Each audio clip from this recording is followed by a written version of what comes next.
पुण्यश्लोक अहिल्यादेवी होळकर शेतकरी कर्जमाफी योजना जाहीर 30 सप्टेंबर 2025 पर्यंत पीक कर्ज थकीत असलेल्या शेतकऱ्यांना 2 लाखांपर्यंत कर्जमाफी तर नियमित कर्जफेड करणाऱ्या शेतकऱ्यांना 50,000 पर्यंत प्रोत्साहन भत्ता देणार मुख्यमंत्र्यांची घोषणा।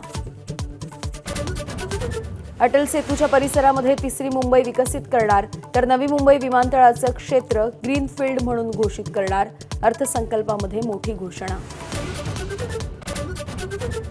राज्याच्या अर्थसंकल्पामध्ये मेट्रोसाठी अनेक घोषणा 1200 किलोमीटरचे मेट्रोचे मार्ग विकसित करणार तर 2029 पर्यंत 165 किलोमीटरच्या मेट्रो मार्गिका तयार करणार असल्याची घोषणा।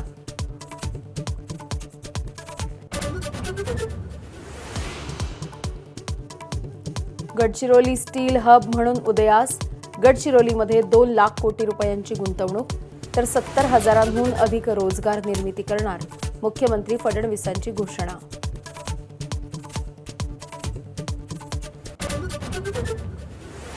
लाडकी बहीण योजना आहे तशी सुरू राहील। योजनेसाठी आवश्यक निधीची अर्थसंकल्पामध्ये तरतूद तर आणखी 25 लाख महिलांना लखपती दीदी बनवणार असल्याची मुख्यमंत्र्यांची घोषणा।